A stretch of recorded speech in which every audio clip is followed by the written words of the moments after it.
Урматтуу телекөрүүчүлөр, эфирде актуалдуу маек көрсөтүүсүнүн кезектеги чыгарылышы. Студияда Бурмагүл Чабдарова. Саламатсыздарбы?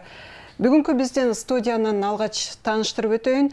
Талас областык ички иштер башкармалыгынын начальниги Асанов Марлис Сурапбекович, ошондой эле Талас облустук жол кыймылынын коопсуздугун камсыздоо бөлүмүнүн начальниги Барпиев Максат Талайбекович. Биздин студияга кош келипсиздер. Бүгүнкү күндө ошол Талас областында кылмыштуулукка каршы күрөшүү менен бирге ошол жол кырсыктарын алдын алуу чаралары кандай деңгээлде ишке ашырылып жатат? Биз ошол максатта маалымат алуу үчүн сиздерди студияга чакырдык.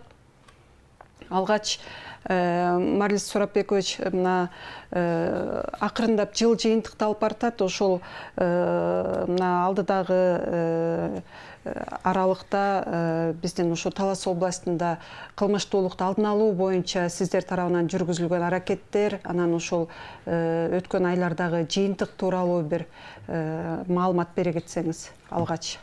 Рахмат, саламатсыздар. Урматтуу телекөрүүчүлөр, саламатсыздар. Жакшы суроо болду. Биринчиден, эгер кылмыштардын болушу боюнча азыркы күндө 7 ай бүтүп, 7 айдын статистикалык данныйлары чыгып калды бизде. Эгер ошолорду токтоло кетсек, 7 айдын ичинде Талас областында 466 кылмыш иши катталып, 445 кылмыш өндүрүш иши болуп, натыйжада 369 кылмыштын бети ачылып, бул 83% тегерегенде ачылышы болуп турат. Былтыркы жылга салыштырмалуу бул кылмыштардын катталышы 710 кылмышка аз катталган. Былтыр 1176 кылмыш катталган. Кылмыш иликтөө багытында айта кете турган болсок, кылмыш иликтөө багытында 7 айда 316 кылмыш өндүрүштө болуп, анын ичинен 256 бети ачылган. Былтыркы жылы бул көрсөткүч 907 кылмыш иши болуп, өндүрүштө болуп, анын 332 бети ачылган болчу. Бул дагы кылмыш иликтөө багытында да кылмыштын аз катталганы жана ачылыш пайызы дагы жогору болгонун көрсөтүп турат.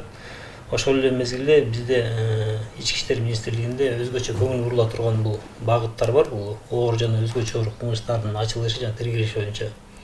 Эгер ал кылмыштарга токтоло турган болсок, 7 айында 17 кылмыш өндүрүштө болуп, 11 бети ачылган. Анын ичинен өзгөчө 9 кылмыш болуп, 5 бети ачылган. Ал эми былтыр болсо бул 18 кылмыш болуп, 7 бети ачылган.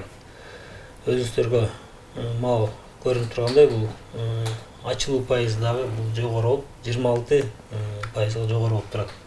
И катталганы дагы аз болуп турат. Булардын катталганын жана козголгон аз болушу бул азыркы күндө Ички иштер министрлигинин талап, биринчи талап ушу кылмыштарды болтурбоо боюнча ошолордун алдын алуу боюнча иштерди күчөтүү талаптары коюлган жылдын башынан баштап. Анан экинчиден дагы азыр Санарип багытына көңүл бурулуп атат. Санарип багытына областтын аймагында видео көзөмөл камераларды орнотуу ишке ашырылып атат. Ошонун себеби дагы ошонун жыйынтыгы деп да айта кетсек болот да. Бирок ошого карабастан көйгөйлүү да маселелер бар. Кылмыштардын бул элдин турмуш тирчилигине таасир берген кылмыштар. Бул уурулуктар, алдамчылыктар, мал уурулуктар. Талас областы өзүлөр билгендей мал жанды болгондуктан мал уурулуктар дагы берде болбой койгон жок, орун алып жатат. Азыркы күндө иштерди алып баратабыз. Уурулуктар ошол эле күндө кичине өсүш байкалып атат. Бирок ачылышы дагы былтыркыга салыштырмалуу жогору көрсөткүчтү көрсөтүп турат. Максат Талайбекович, бүгүнкү күндө ошол коомчулуктун тынчын алган бул ошол жол кырсыктарынын көбөйүшү да. Анан Талас областында абалдан кабар берсеңиз, ошо азайдыбы, көрсөткүчтөр кандай? Саламатсыздарбы, урматтуу кесиптештер, урматтуу бир туугандар. Биз Талас областы боюнча айтып кете турган болсок, былтыркыга салыштырмалуу былтыр 88 жол кырсыгы катталган. Быйыл болсо 59 жол кырсыгы катталып, ошонун 29%га азайган. Азыр жол кырсыгы Талас областы боюнча былтыркы салыштырма айтып кете турган болсок, былтыр 8 адам, былтыр 19 адам каза болуп кетсе, быйыл 8 адам каза болуп атат. Аябай былтыркыга салыштырмалуу быйыл 57 адамга азайган. Немеси элдин жаракат алгандардын саны 58ге азайган. Былтырга салыштырмалуу айтып кетирген болсок, былтыр ушул эле немени айтып кетсек, 168 адам жаракат алган. ар кандай денесинен ар кандай жаракат алып, 168 адамдар кабыл эме түшүргөн да, ооруканага кайрылган. Марис Сурапбекович, деги эле мына жогоруда да белгилеп кеттиңиз, ошол айрыкча ушу жергиликтүү жашоочуларыбыздын жашоо турмушуна мындай бир зыянын келтирген ушул айрыкча уурулук, ошонун ичинде мал уурулук боюнча дагы кеп козгодуңуз да. Анан алдын алуу аракеттери кандай? Өзүңүз билесиз, өткөндө ошол жогорку бийлик өкүлдөрү келгенде дагы ошол маселе жергиликтүү тургундар тарабынан көтөрүлдү да. Мындай бир абалдан кабар берсеңиз. Эгер мал уурулук боюнча токтоло кете турган болсок, азыркы күндө 2020 жылы 7 айында жалпы область боюнча 210 факты катталып, 164 бет ачылган. Азыркы күндө ачылбай турган мал уурулуктардан 3 кылмыш, жалпы уурулуктар, мал уурулуктардан 3 кылмыштын бети ачылбай турат. Бул Талас районунда 2, Бакыят районунда 1 мал уурулук. Талас районунун мал уурулуктарына токтоло кетсек, бул жайыттан кетип атат. Бир май айында 19 баш уй Казакстан тарапка өтүп кетти. Ошол жакта азыр биздин кызматкерлер иш алып барып атат. Азыркы күндө жакында натыйжасын берет деген ойдобуз. Анан жакын арада жылкы 26 баш жылкынын да өтүп кетиши ошол Казакстан тараптан 4 баш азыркы күндө табылып, калган жылкыларды табуу боюнча иштер алып барылып атат. Эми ошо жарандарга дагы кайрылып кетерим, ошол малдарын жайытка таштап коюп, убагында да карбай калып атат. 19 баш боюнча айта кетип турган болсок, 5 күн катары караган эмес. 5 күндөн кийин гана барып, погодный, орусча айтканда погодный условия деп, аба ырайынын кескин өзгөрүшүнө карата ошо каралбай калды деп өздөрү түшүндүрүп атат. Анан бизде ошо эки өлкөнү бөлүп турган тосмонун да жоктугу дагы ошо кесепетин берип атат окшойт. Бийлик өйдөгү станцияларга кайрылып жатабыз. Ошол жакты тосмону орнотуу боюнча казак тарап менен да сүйлөшүүлөр жүрүп атат деген жооптор келип атат. Чектеш айылдар, ошол жердеги башка өлкө менен чектеш айылдар менен дагы биздин кызматкерлер барып түшүндүрүү иштерин жүргүзүп атат. Жаз алды менен рейд жүргүзүп, биздин автоунаалар менен жергиликтүү бийликти кошуп алып түшүндүрүү иштерин жүргүзгөнбүз. Ошо мал баккандар, чектеш айылдар, малчыларды алууда ошолордун өздүгүн тактап, маалыматтарды өзүбүздүн базаларга, өзүбүздүн массивтерге киргизүү боюнча иштерди алып барганбыз. Бирок ошол эле мезгилде Марис Сурапбекович, канчалык деңгээлде баягы маалыматтык түшүндүрүү иш-чаралары жүргүзүлбөсүн, ушул мал уурулук деле болсо ушу айрыкча коңшу өлкө менен чек аралаш жайгашкан аймактарда өтө чоң көйгөйдү жаратып атат да. Анан мындай бир коңшу өлкөнүн тиешелүү структурасы менен болобу же сиздердин мындай бир чечкиндүү чаралар барбы? Ушул айрыкча мындай ири сандагы малдардын уурдалышы же болбосо ал уурдалбаса дагы чек арадан ары өтүп кеткенден кийин табылышы кыйын болуп жатат го? Жакшы суроо болду. Бизге бир ай мурун биз ошол Казакстан Республикасынын Жамбыл областы менен чектешкенден кийин Жамбыл областынын ДВДнын начальниги, ДВД полиция ал жакта ошол начальниги Баймурзин Арманбек Хакимбекович өзү келип кеткен. Азыркы күндө 25 августка бизди чакырып атат. Чектешкен Талас областынын, анан Чүй областынын ошо милиция кызматкерлери ошол жака жолугушууга чакырып атат. Бул жак менен сүйлөшүүлөр байма-бай жүрүп турат. Баягы эки өлкө болгондон кийин кагаз түрүндө көп убакыт созулуп кетет экен. Биздин кагаздардын баары бул жака баягы расмий түрдө кеткенден кийин прокуратура органдары через ошо прокуратура органдары аркылуу кетиш керек болчу.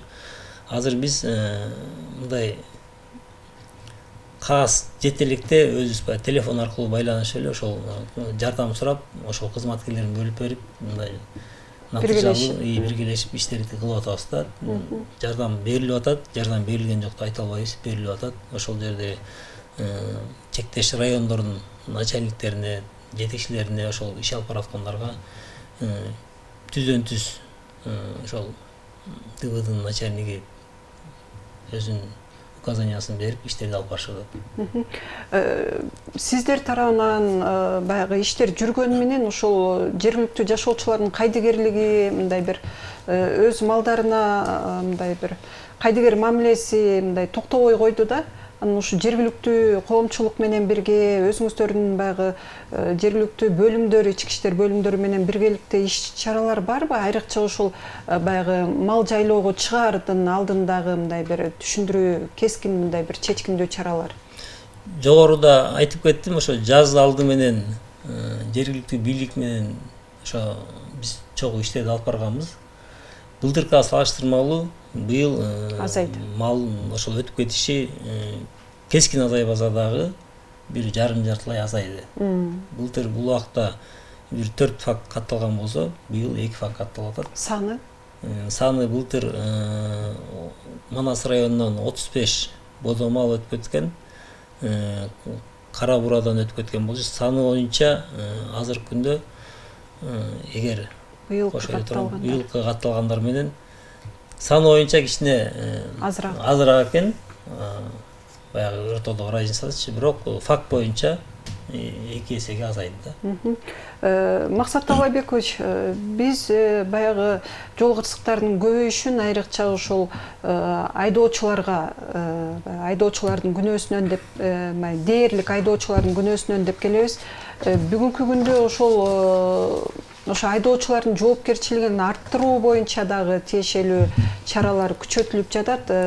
Ал ошо айрыкча жол кырсыктарынын баягы анализ жүргүздүңүздөр да, ошо жол кырсыктарынын негизги себептери азыркы тапта кандай болуп жатат? Азыркы биз Талас областы боюнча бизде 11 автошкола бар. 11 автошколанын ичинде 20 февралдан баштап бизге лицензия деп бизге берилген. Ошол азыр окуучу автошколалардын бардыгына 3 автошколага азыр 17.500 сом, 17.000 сомдон штраф салынды. Бир автошкона 3 айга токтотулуп турат азыр. Окуу жайлар бардыгы текшерилген, бүт баары көргөзүлүп, 17.000 сомдон 23.000 сомго чейин штраф салынып, көзөмөлгө алынып турат.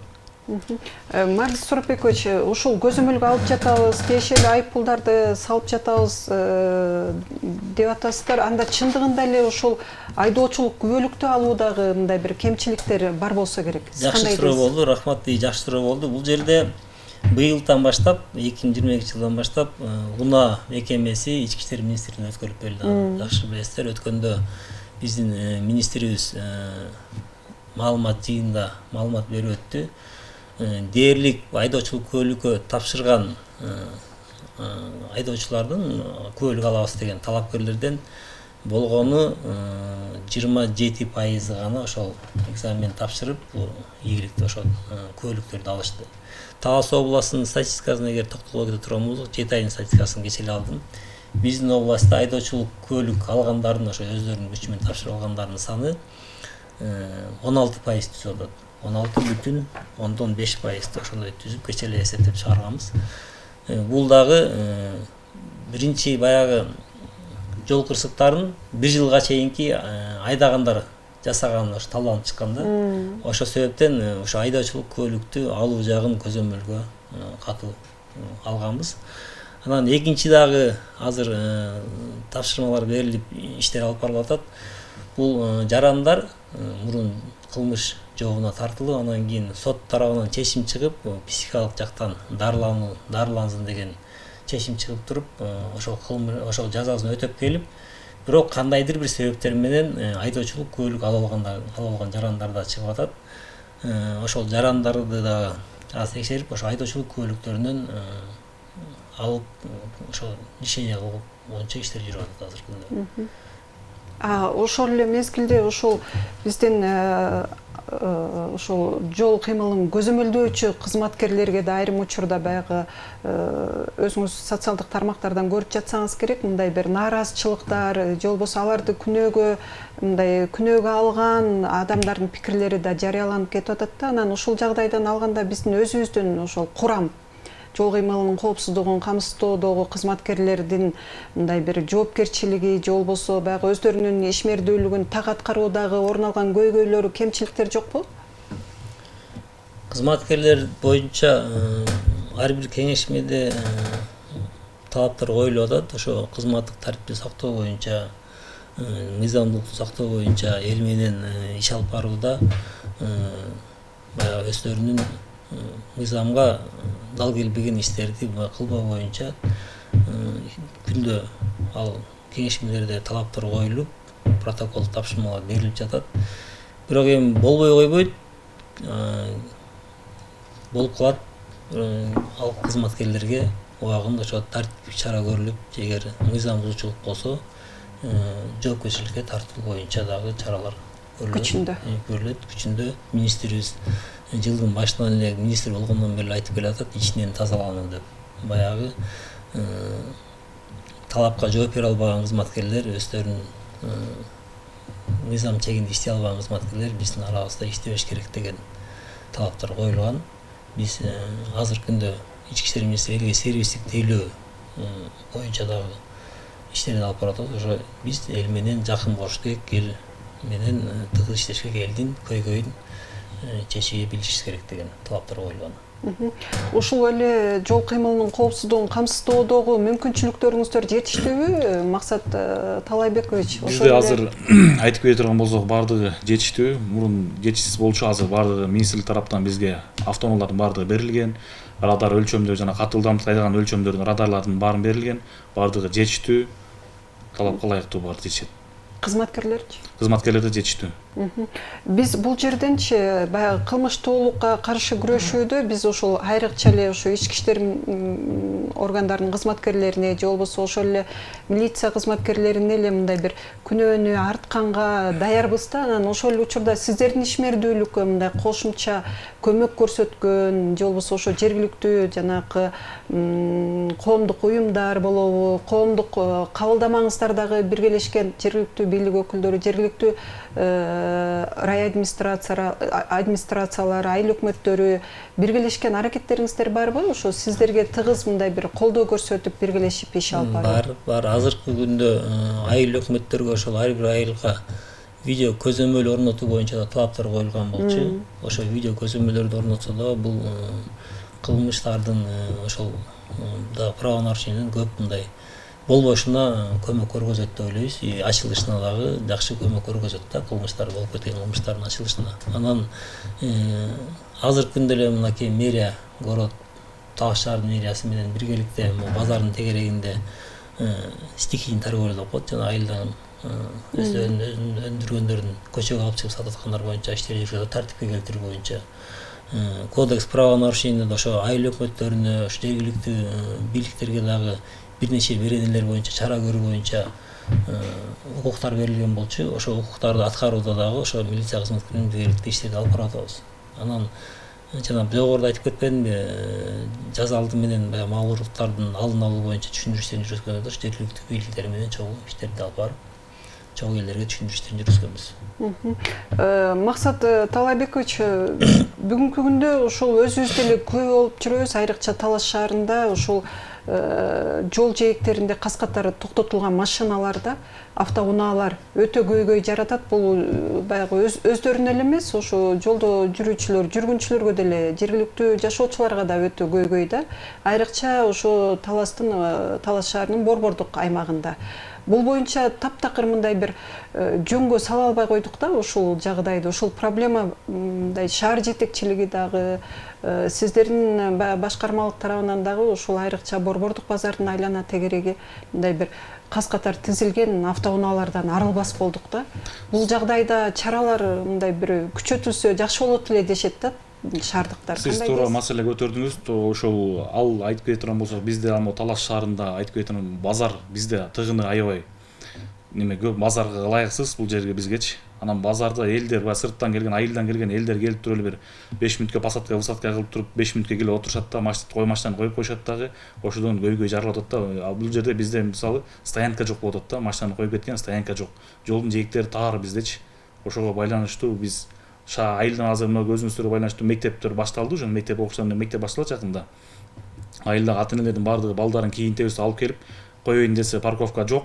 стоянка жок, ошону каалагандай кылып өздөрүнүн жээктери коюп кетишет. А бирок балдар айланып иштешип атат бул жерге. Бар мобильный группа бул жерде бар, гаилер турат бул жерде постоянно. Өзүңүз билесиз, жол кырсыктары айрыкча ушул алыскы трассаларда, ошол эле Талас-Бишкек жолунда, же болбосо өтмөк ашууларында ушундай көбүрөөк катталат да. Анан ушул жагдайдан алганда мындай бир ошо алыскы каттамдарга жүрүүчүлөр арасында мындай түшүндүрүү иш-чаралары же көзөмөл барбы?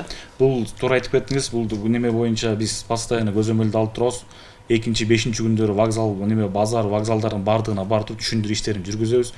Кандай машиналар болсо дагы өздөрүнө туура келген кишилерди салып, мисалы 7 орундуу болсо 7 кишили салыш керек, 5 орундуу болсо 5 киши салыш керек деп биз күнүгө 2-5 күндөрдөн көзөмөлгө алып турабыз бул боюнча. Марлис Турапбекович, жогоруда да белгилеп кеттиңиз, бүгүнкү күндө ушул алдамчылык боюнча азыр эми өнүккөн, замандын өнүккөн шартында мындай бир жарандарыбызды, айрыкча карапайым калкыбызды эң жөнөкөй жол менен алдап баягы капчыгына өтө чоң бир зыян келтирген учурлар катталып атат да. Бул жагдайдан алганда сиздердин кызматкерлердин иш алып баруусу кандай болуп жатат? Туура маселе болду. Туура суроо. Ушул жерден учурдан пайдаланып дагы мен телекөрүүчүлөргө кайрылып кетелим. Азыркы күндө алдамчылыктардын дагы замандын өзгөрүшүнө байланыштуу, технологиянын өсүшүнө байланыштуу дагы ар кандай жаңы кылмыштар чыгып атат. Бир түрү кылмыштын, алдамчылыктын ичинен дагы бул бир түрү, бул жана акча которгон карточканы азыр көргөзүп коеюн. Лалафо деген бизде кызмат бар. Интернет блоктарынан чыгып, бир кандайдыр бир буюмду сата турган болсо, ошого чыгарып коет да, ошол жерден кардарлар кайрылат ошол сатуучуга. Кайрылган учурда ошо алдамчылар мен болду, сиздин товарыңыз мага жакты, ошону алам, мен сизге задаток берип коеюн, мен өзүм башка жакта элем, 1-2 күндөн кийин барып алып кетем. Бир карточкаңызды көргөзүп жиберип койбойсузбу? Ошол жака мен тыйын которуп коеюн дейт дагы. Бул, например, карточканын 2 тарабы бар. Биринчи тарабында 14-16 цифрадан сан бар, ошону эле көргөзсө ошого которот. Карточканын арткы тарабында дагы бул 3 цифра бар, 3 цифраны көргөзбөй эле коеюн. Ошо 3 цифраны эч бир себеп менен көргөзбөш керек да. Эгер ошо 3 цифраны көргөзүп тиги маалым болуп калган болсо, ошол карточкада болгон тыйын акчанын баарын чыгарып алганга алардын мүмкүнчүлүгү түзүлүп калып атат.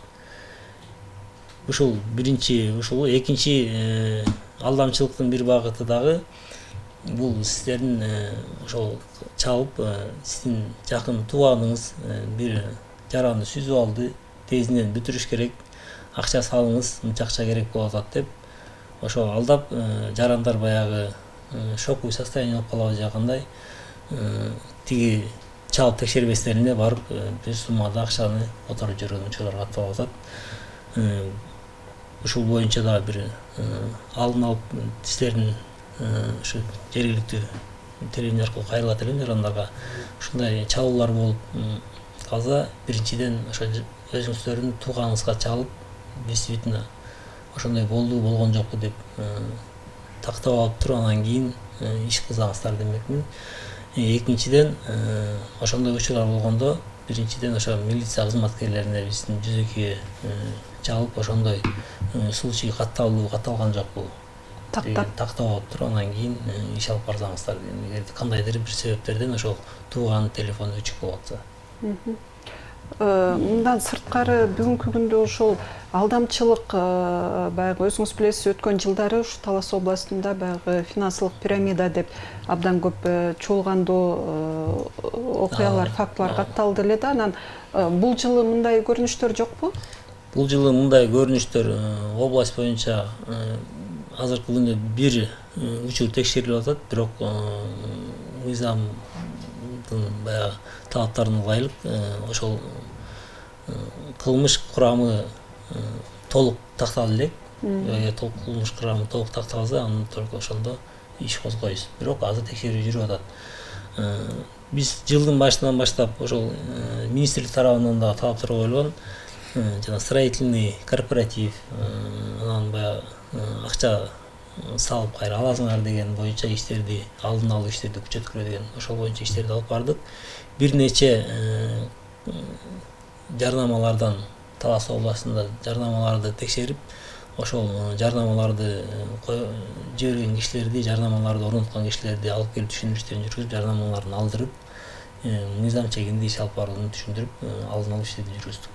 Бүгүнкү күндө мындай көп жарандарды алдоочу финансовый пирамида или строительный кооперативдер Талас областында катталган жок азыр. Өзүңүз деле көрүп билип атасыздар, ошол коомчулукта, айрыкча ошо социалдык тармактарда жана өз алдынча мындай бир ок атуучу куралдарды колдонуу боюнча мындай коомчулуктун тынчын алган көрүнүштөрү катталып калып атат да. Анан бул жагдайдан алганда ошо мыйзамсыз курал колдонуу боюнча, мыйзамсыз куралды алып жүрүү боюнча дагы мындай ага каршы аракеттериңиздер, иш-чараларыңыздар, мындай алдын алуу, маалыматтык түшүндүрүү иш-чаралар барбы? Сурооңузга жооп берейин, рахмат. Могул жылдын башынан Талас областында ошол курал боюнча дагы куралды колдонуу, туура эмес колдонуу боюнча бир учур катталып, азыркы күндө иштер алып барылып атат. Анан жакын арада дагы ошол жаш өспүрүм куралды туура эмес колдонгондон Манас районунан бир жаш өспүрүмдү аталып, оор тогуз бир кесепеттерге учурап кетти. Биз байма-бай интернет блогтарына чыгып, өзүбүз бизде атайын рейдтик иш-чараларыбыз бар, Арсенал деген, ошол куралдарды алуу боюнча. Ошол рейдтердин негизинде Талас облусу боюнча бүгүнкү күндө 73 курал алганбыз. Анын ичинен 8 сайлуу курал, калганы гладкоствольный ошондой курал. Ошонун ичинен 73 алган куралдардын ичинен 61 бул өз ыктыяры менен тапшырган жарандар, 12си болсо биз өзүбүз барып ошол мыйзам сакталып турган жерден алган куралдар. Куралдар боюнча да азыркы күндө өкмөттүн 290 токтому чыккан 31 майдан. Бул жерде куралды алуу боюнча азыркы ичине оролоштуруп, республика аймагында курал колдонуу менен болгон учурларды эсепке алып, ошол ичине оролоштуруп койду. Азыркы күндө эгер жаран курал алам десе, ал сертификат алып келиши, ошол куралды колдонууну, алып жүрүүнү окуду деген сертификат болмойча азыр курал берилбей калды. Бул четтен дагы жарандар ошо кайрылып кетет элем, эгер мыйзам сакталып аткан куралыңыздар бар болсо, же талапка ылайык сакталып аткан куралдар бар болсо, ошону баягы орду тогуз бир кесепет учурлар болуп кете электе, ошол жериндеги ошо ички иштер органдарына тапшырып койсо, бир мындай орду тогуз бир кесепеттен алыстайт деп ойлойт элем. Орустар айтып атат го, год и швабра стреляет деп. Анан бул курал болгондон кийин жаш балдар бар. Бир күнү бир кол жеткен жерде тура турган болсо, бир кокустуктан орду тогуз кесепеттер болуп кетпешин алдын алуу боюнча. Максат Талайбекович, ошо айрыкча жол кырсыктарын алдын алууда өзүңүз билесиз, азыр автоунаалардын саны абдан көбөйдү да, анан ошол жол чырактар зарыл болгон, ошо Талас шаарында болобу же биздин ошол трассаларда болобу, эл аралык мындай барбы, ушундай муктаждык айрыкча ошо жол белгилерин орнотуу боюнча? Азыр өзүңүз туура айтып кеттиңиз, азыр 20 августтан баштап бизде жол чырактардын бардыгы, эл аралык жолдордун бардыгында азыр күйүп турат. Жол белгилерин дагы 20 августтан баштап бүт бардыгы, бир жылда 2 жол бизде обследование болуп турат областта. Ошонун негизинде 20 августтан баштап бүт жол чырактары дагы, жол белгилери дагы илинип, ордорду менен бүт баары коюлуп атат азыр. Жаңыртылып уже коюлуп атат Талас областы боюнча. Сөзүңүздүн соңунда айрыкча ошол жол кырсыктарын алдын алуу боюнча биздин телекөрүүчүлөргө айта турган сөзүңүз болсо? Биз эми алдын ала айтып кете турган болсок, айдоочулардан бир гана суранып кете турган нерсебиз ошол ылдамдыкты азайтып айдаса тилейт элек. Ушу айылдын ичине киргенде мас айдоочулар азыр башталды, уже уборка башталды. Ушу уборканын негизинде айдоочулардан бир нерсени суранып кете элек, ушу кишилерди азыр прицепке салып алып, жана машинаны прицебине салып алып, чиркешип алып, ошо менен көп жолок алып чыгышып атат да. Ошо элден бир гана суранып кете элек, ошону бир спринтерлерге, жеңил машиналарга салып алып барса деп тилейт элек да. Ошол жулуктан ошол быйыл Бакатадан ушундай нерсе катталды да. Боо Терек айылынан 3 жаш жетелик жаран ошо прицеп немеси чиркегечи үзүлүп кетип ошол 3 жаран больницага келип кайрылды да, жабыркады да, денесинин ар кандай жаракатталар алышты. Ошо элдерден бири гана суранып кетелик, ошондой автоунааларга салбай түшүм жыйноо учурунда ошондо спринтерлерге салып, бир автобустарга ошо талапка жооп бере турган немелерге салып берсе деп тилейтелик да, элдерден суранып кетелик. Сөзүбүздүн соңунда Марлис Сурапбекович, жалпы эле ошо кылмыштуулукту алдын алуу, анын ичинде өзүңүз жогоруда белгилеп кеткен мындай бир жергиликтүү жашоочулардын жашоо шартына мындай зыянын тийгизе турган жагдайды кантип биргелешип алдын алуу чаралары жөнүндө биздин телекөрүүчүлөргө айта турган сөзүңүз болсо. Кылмыштуулук уурулуктар боюнча элдин көйгөйү бул жарандардын өздөрүнүн мүлкүнө кайдыгер мамилеси көбүнчө ошол. Кайдыгер болбосо мал жандыктарын убагында эгер талаага жая турган болсо бир убагы менен көзөмөлдөп кечкисин болсо ошо коргоо жайларын бекитип сактаса деп айтып кетмекмин. Дагы бир учурдан пайдаланып кайрылып кетейин. Азыркы күндө ошол фасоль чогултуу башталды. Биздин Талас областы фасоль өндүрүү менен да айырмаланат. Ошо фасолдордун былтыркы жылы сентябрь айында 4 фак катталган. Ошо фасолдордун баягы жайы менен жазы менен баягы мээнет кылып тапкан өздөрүнүн кирешесин түшүмүн ошо бир күндө же бир түндө ошо алдырып койбосун деген ниетте ошо чаап чогултуп келгенден кийин ошо кампаларга бекитип койсо, баягы көчөгө каптап таштап коюп же эшигин алан таштап коюп учурлардан 4 учур дейм. Былтыр ошол каптап эле ошо эшигин алан таштап койгон кесепетинен болгон. Ошону алдын алып кайдыгер карабасы өздөрүнүн мүлкүнө. Анан дагы бир айта кетчү нерсе, жол кырсыктарын алдын алуу боюнча дагы былтыр күз мезгилинде Талас областы боюнча ушу азыркы күндө жайыттан малдар түшө баштайт да. Ошо малдарды айдоодо анан кечкисин ошо малдарды талаага кое берип койду да биздин жарандар.